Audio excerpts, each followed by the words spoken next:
Militan Palestina terus-menerus menggempur kota besar milik Israel, satu di antaranya adalah kota Sderot yang terletak di selatan wilayah pendudukan.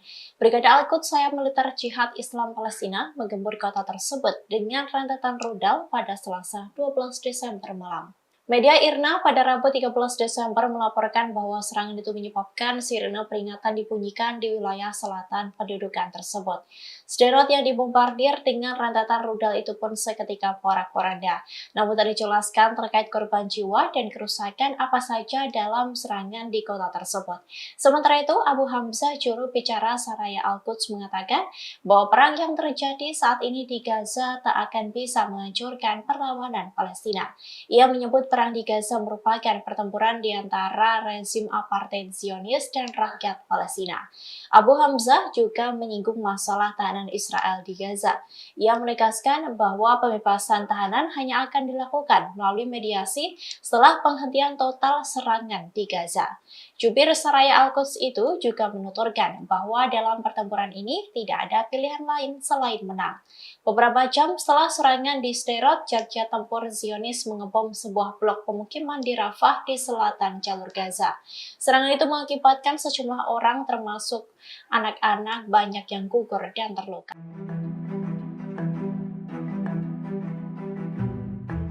Sayap militer Hamas Brigade Al-Qassam mengumumkan kemenangan signifikan dalam melawan Israel, di mana Al-Qassam telah menewaskan 15 tentara Israel sekaligus dalam sekali serangan.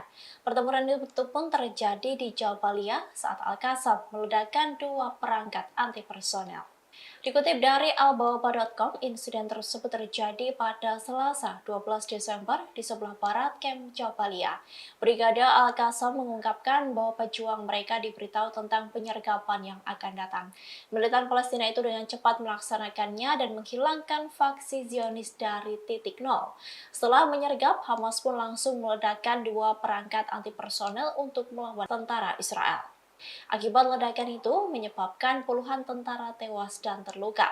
Hal itu menandai pukulan telak terhadap pasukan musuh. Sebelumnya pasukan Israel maju menuju sebuah gedung untuk menyerang. Namun mereka justru menjadi sasaran empuk dari pejuang Al-Qassam. Bentrokan berikutnya menyebabkan kematian 15 tentara Israel.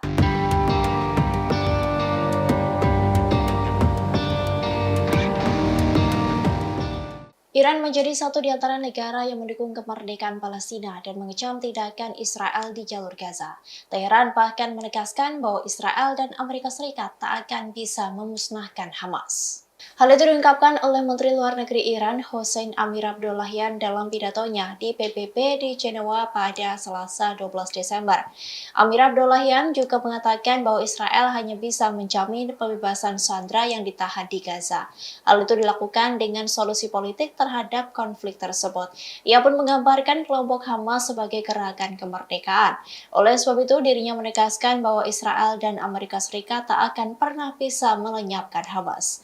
Amir Abdollahian juga menambahkan bahwa dirinya telah berbicara pada pertemuan bersama rekan-rekannya dari negara-negara kawasan Timur Tengah lainnya.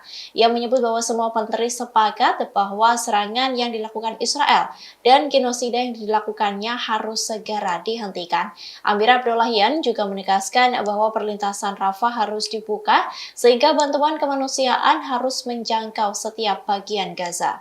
Diketahui sebelumnya, pemimpin tinggi Iran Ayatollah Ali Khamenei sempat mengimbau negara-negara muslim yang memiliki hubungan politik dengan Israel untuk menghentikan hubungan mereka. Ia juga menyerukan embargo minyak dan makanan terhadap Israel.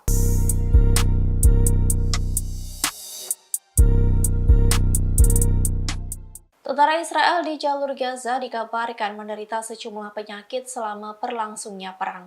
Tak main-main, terdapat 4 penyakit yang dialami oleh para tentara Zionis yang sedang berperang. Surat kabar Yediot Ahronot melaporkan bahwa sejumlah tentara Israel menderita disentri. Dilaporkan sudah ada 18 tentara yang menerima perawatan medis di awal Desember. Kepala Unit Penyakit Menular di Rumah Sakit Universitas Asuta Asdod, Dr. Talbros menduga bakteri Shigella sebagai penyebab merebaknya penyakit disentri. Lebih lanjut, ia menambahkan bahwa gangguan kesehatan tersebut bisa berdampak buruk bagi kondisi tentara Israel. Selain itu, tentara IDF juga sempat sempat mengalami keracunan makanan setelah pasukan itu mendapat bantuan makanan dari restoran maupun perorangan. Keracunan makanan itu dipicu adanya tempat penyimpanan yang buruk, distribusi yang kurang bagus hingga persiapan memasak yang buruk. Kemudian demam tinggi juga dialami oleh sejumlah tentara Israel sebagai lanjutan dari munculnya penyakit seperti disenteri dan diare. Pada beberapa kasus, suhu pengidapnya mencapai 40 derajat Celcius. Kondisi demikian jelas tidak menguntungkan tentara Israel yang tengah berperang melawan Hamas. Selain itu, menurut laporan Anadolu, terdapat 2.000 tentara Israel yang menerima bantuan psikologi sejak perang pecah dengan Hamas pada 7 Oktober. Hal itu pun membuat Israel harus mendirikan 2 pusat kesehatan mental guna membantu para tentaranya yang terkena dampak perang. Selain itu, mereka juga menyediakan hotline berupa akses ke psikologis atau psikiater.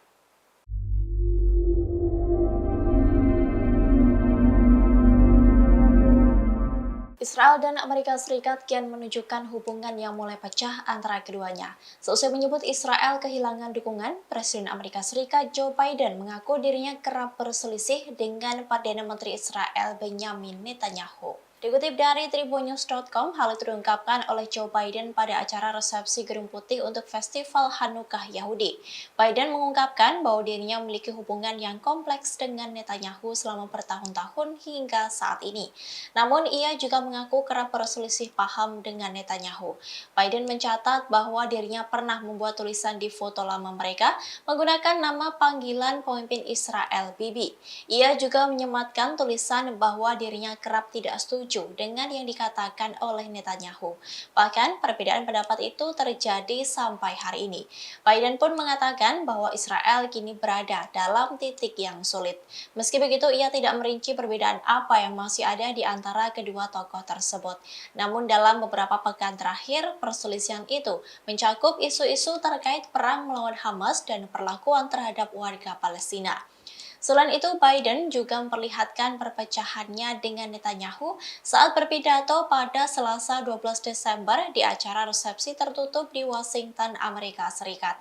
Biden mengatakan Israel saat ini mulai kehilangan dukungan di seluruh dunia karena melakukan pengeboman tanpa pandang bulu di Gaza.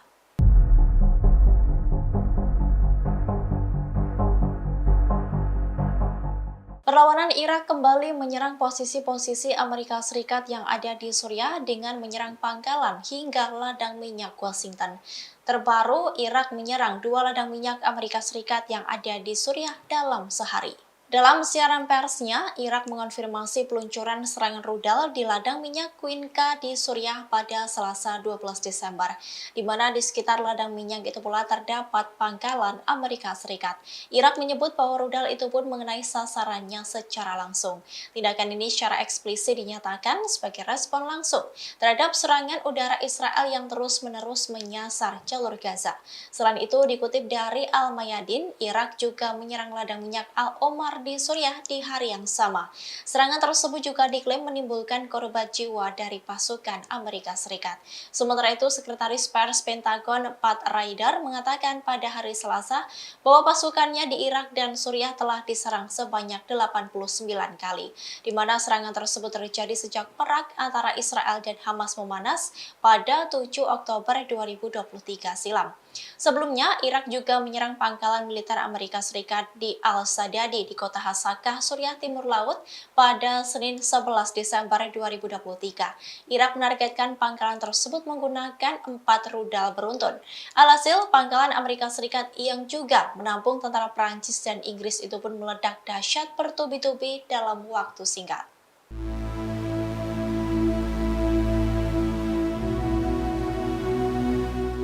Perang jarak dekat antara Hamas dan Israel di Sujaya memperbanyak jumlah pasukan Zionis yang tewas. Terdapat 10 tentara yang tewas dalam penyergapan di Sujaya menggunakan granat.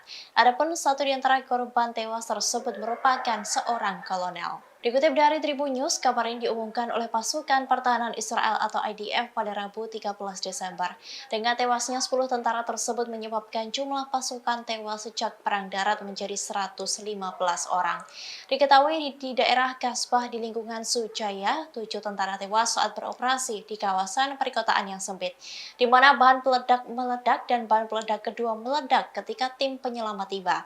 Ada 7 pejuang Golani yang terjatuh dan 2 dari unit penyelamat.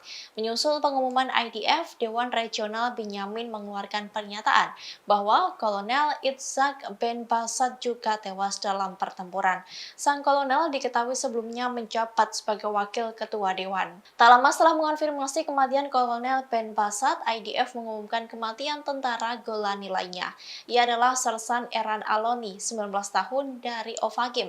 Hal ini menjadikan total prajurit yang gugur di wilayah yang sama menjadi 9 dan seorang kolonel. Dikabarkan bahwa Batalion ke-13 Brigade Golani telah kehilangan 41 tentara sejak tanggal 7 Oktober 2023.